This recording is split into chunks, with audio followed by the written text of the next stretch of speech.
Hello everyone, welcome and welcome back to the channel. It is your girl Sandra here.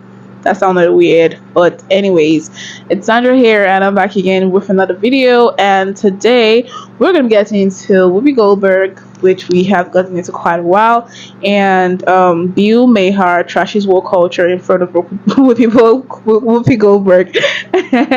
He literally just came for her because how dare he trash woke culture? That's all she stands for. Anyways, we're going to be getting into this today, and I can't wait to see what's behind this video. Anyways, stick around people and let's just dive right into the video. That the left hasn't changed. I'm old enough to remember when it was the conservatives who hated the Jews. Yeah. Okay. This famous American comedian just humiliated woke culture, but this time not on a stand-up comedy stage. However, that didn't stop him from making a complete ridicule of the woke culture and a complete fool of all those who consider themselves woke. You see, Bill Maher, America's beloved comedian, writer, and political commentator, had some really strong opinions to share on The View. So much so that Whoopi Goldberg appeared to be eager to break off a slice of controversy to pounce on. And so you can't really defend that on the other side. No, you can't. But before we go, I want to say... No, we're not going anywhere. No, okay, but I just want to say one thing, because we were talking in the break. But where exactly did this discussion originate from? Well, none other than one of the most misused and most controversial of topics in Hollywood, woke culture. I mean, just check out how much Maher himself seems to be steering clear from the word itself. Woke is what was sort of ruining everything, and I know that you're... No, I didn't say ruining everything. I said that's why Trump could get reelected. That's why Trump... Later on in this video, you'd see just how much Bill Maher destroyed the woke culture with impressive arguments. But apparently the term woke seems to be a triggering and misunderstood word. Before he went on to thrash it, he went on to say this. Now, I'll use any term you want, because maybe that is a word that's triggering, and so let's not use that word. I don't want to call it the super far left, but don't tell me the left had... Be the super far right. We talk out the left. Well, then okay, but we talked about that. I mean, I think we agree about... And here's where it gets interesting. In another interview, Bill did not shy away from talking about the woke culture, or even using the term wokeness. As a matter of fact, he went ahead to define it and said some pretty blunt words. How do you define wokeness? Because I hear people use the term all the time and it means something different to everybody. Well, again, I think it's this collection of ideas that are not building on liberalism, but very often undoing it. I mean, 5 years ago, Abraham Lincoln was not a controversial figure among liberals. We liked him. Now they take his name off schools and tear down his statues. Really? Lincoln isn't good enough for you? But as threatening as the word woke is, Bill goes on to say it's because the left has changed from what it originally used to be. And in a pretty bold statement, he goes on to say what he thinks the bigger threat to society is, and it is not the woke left. So we talked about that. I mean, I think we agree about the danger of the super far right, and I can't say it enough. I think they're the bigger threat. Now, if you listen to this fragment, it seems Bill agrees on the far right being the most dangerous and a bigger threat. But of course, it didn't end here. This is where things get a little dark. But don't tell me that the left hasn't changed. I'm old enough to remember when it was the conservatives who hated the Jews. Yeah. Okay. That was a joke, but... See how quiet everyone got when he said it? It might be a dark joke, but Bill contends that it's true and takes nothing away from his point. If you know Bill, you know he's holding back in this interview. Bill has been known to rip the woke culture apart in several other interviews in the past. For instance, in a CNN interview in 2022, Bill criticizes woke people as doing and believing in things that don't make sense. But there's a reason why the term woke has come to signify going too far and doing things that don't make sense. So, according to Bill, those who believe in wokeness are going too far. So this is probably why he would go to the extreme to criticize them as well. In yet another interview Bill had with DeSantis on the 30th of September 2023, Bill wasn't holding back in sharing his opinions about wokeness. I'm fed up with woke too. That's why I have trouble with friends in Hollywood. I'm an old school liberal, and that's a whole different thing than woke. And I'm sympathetic to you because, you know, you very often like take on an issue where I feel like, yeah, there is crazy stuff going on in schools. There is crazy stuff. But the problem is it doesn't resonate with a lot of people who don't see it for whatever reason. Back to The View with WHOOPI Goldberg. More to his point, Bill expressed just how senseless he believed the woke to be when college students protested and began waving Hamas flags. It's not hard to see how shocked Bill is here. True. I mean, you know, if I had any doubt that I was right about the change that's happened in the left, watching people protest for a terrorist organization like Hamas, that straightened me up pretty quick. But Bill has always been straightened with his stance on the woke culture. As you might imagine, he minces no words on his own show, Real Time with Bill. World when truth conflicts with narrative, it's the truth that has to apologize. Being woke is like a magic moral time machine where you judge everybody against what you imagine you would have done in 1066 and you always win. In not so subtle terms, Bill contends that there is the truth and there is the narrative the woke culture would like to uphold. And sadly, when the two conflict, the truth always loses. So now apparently the woke culture is being painted like some theme of terror, but when Bill was asked about terrorism and Hamas, what he said next was interesting. Let me tell you, if you're for Hamas, just live in Gaza for a day. And I'm not talking about while the war is on. I mean before the war. Trust me, you would go running and screaming and begging to live in Tel Aviv. While still being on the subject of Hamas and the war that's going on with Israel, Bill poses a question of his own. Now, this is a war. Do you think Hamas needs to be destroyed? This is the question. Yeah. You do? Yes. So how Okay, well, with a ceasefire? All right, so Hamas needs to be destroyed because they are a terrorist organization who say openly that they want to commit genocide on the Jewish people, on the state of Israel. That's what from the river to the sea means. Sure, anyone would agree that a terrorist organization needs to be destroyed. But when Bill posed another question on the subject, the place got real quiet. Why? We'll get to that, but first, listen to the question. So if they need to be destroyed, how do we do that? It's a war. I don't know how to do that. In one sentence, Bill showed the world that you can have all the opinions in the world, but in the end, even he admits he has no idea how to go about it. And everyone on the table got quiet too, because they too had no idea. So what then is the actual way forward? Here's a way to stop that. Stop attacking Israel. What is interesting about this is how the solution to the war that Bill offers is really quite simple and straightforward. But while everyone claps, notice the three women on the table that did not. Well, they probably didn't agree that Israel should stop being attacked. But unlike the war, at least when it came down to the news and media and how they only show you what they want you to see, WHOOPI Goldberg had some strong thoughts to share. I have a question for you because I don't know if you noticed what I've noticed.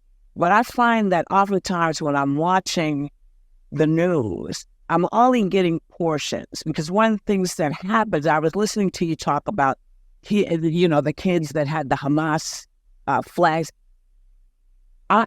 It reminded me of when people were saying Antifa is there, and doing it. So bad players show up and make stuff happen. But do you find that the view that we're being shown seems to be meant to guide us into thinking about people one way, when in fact it may be a much bigger conversation? In her words, the news seems to only show a side to the story and apparently exists to guide the viewers in a way that controls their thoughts away from or towards what is really happening.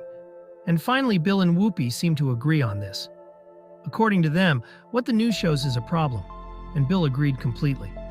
But no one was prepared for how Bill continued to troll the media. I mean, I used to be able to watch the nightly news, for example. I can't do it. I mean, first of all, it should be called, here's some video we found that's fun to watch. That's not the news. Yeah. Like anything that happens on a plane. Like the plane skidded off the runway, so what? Call me when anybody died, and it's not, the door fell off. Okay. I'm sorry. On one hand, the type of content the news seems to report is stuff that has no far-reaching value. And while what happens on a plane if no one dies is really a whole lot of nothing, the news needs to do better, Bill says.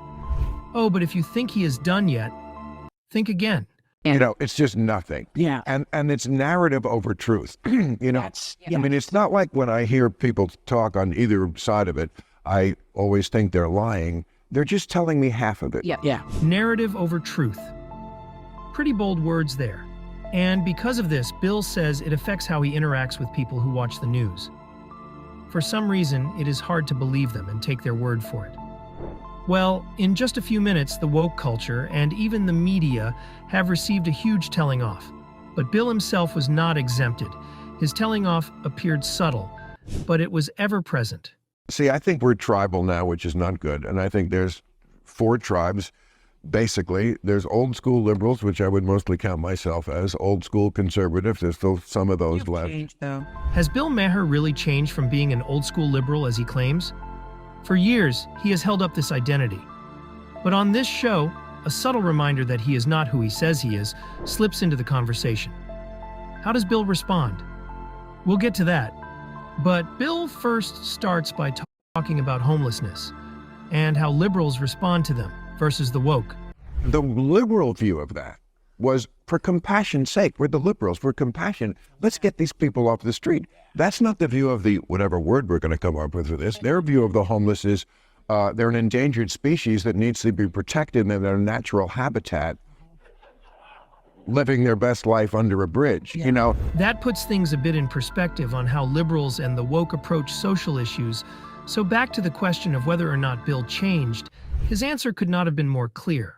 Crazy. That's the kind of things, I haven't changed on that. I still think we should get these people off the street. That's the compassion sake. So I didn't change, they changed, and there's lots of examples of that. And apparently, Biden was used as an example of how the media only shows what is interesting and sexy to the public. It's the reason I think that we don't know about Biden's accomplishments, because it's too boring to say he fixed the infrastructure, he fixed the economy. No one wants to, and they know that, is going to make key. But back to the woke culture and how it seems to have been bastardized and co-opted by other communities, thereby losing its meaning.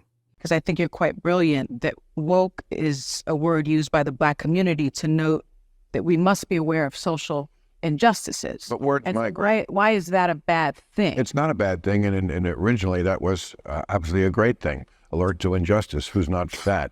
But words do migrate. Well, be that as it may, Bill contends that words do migrate. And although that's what the word means in the Black community, which is not a bad thing, it has migrated beyond them and has a whole other meaning now. But regardless, there is no question where Bill stands on the issue of wokeness. Time and time again, he has been vocal about his thoughts. But perhaps no other time has Bill hit the head on the nail of his arguments than when he said this. Maybe the girl who hates girly stuff just needs to learn that being female doesn't mean you have to act like a Kardashian. Maybe childhood makes you sad sometimes, and there are other solutions besides hand me the dick saw. The woke people certainly won't like that one. But what do you think about the woke culture and the social Cold War between the liberals and conservatives? Do you agree with Bill's stance on the matter? Let us know in the comments, and if you enjoyed this video, please do consider subscribing for more. See you in the next video. If there was no truth in what Bill had to say, if there wasn't no truth, because everything he said was so truthful, like him saying he's an old school liberal, I really like. Yes, I'm an old school liberal, okay, because to be honest, there's a new school liberal in town, if y'all didn't know. So we can find old school liberals, we can find new school liberals, and him just saying that, the whole woke community, the whole woke culture is really just criticizing people who have a different view or a different perspective or even a different orientation on certain things as you. And to be honest, being woke is just being judgmental. But you see, woke people, they come for judgmental people as well, because why do you have to question people's perspective on things, and why do you always have to have an input that is like, I don't know, I just feel like wokeness has a lot of room for questions, and woke people just seem to ignore these questions. Like, if you're so woke, you have so much questions to ask yourself, but instead of you asking yourself the questions, you're going ahead to talk about, like, to meet like other people, to meet conservatives, and just question their opinion on things and all of that. Something I wouldn't really understand. And I don't know, I just felt very uplifting, listening to him, the way he was speaking, so unafraid, so sure of himself. Like, I just love when people are courageous and when people are just very intentional about speaking their minds, sharing their opinions without, the fear of like the cancel culture, because cancel culture is real and it lives amongst us, and even individuals who are not aware of it, they're people who cancel people without even thinking about it. And I don't know why, but it's held a lot of people back from just being true to themselves, and it's held a lot, even some woke people, if you really really do check, they aren't even as woke as they think they are. They're just really scared of being cancelled. They're just really controlled and ruled by the cancel culture. So when I see individuals who are not scared to be themselves regardless of like the being cancelled, it really just inspires me. So this was very inspiring. This was actually a very inspiring session, and I just want to say thank you all for joining me. I want to know what you all think about this down in the comment box. Please just share your thoughts, your feelings, your opinions, all of that good stuff down in the comment box. But until the very next one, people, let us keep on staying safe and healthy. So, bye.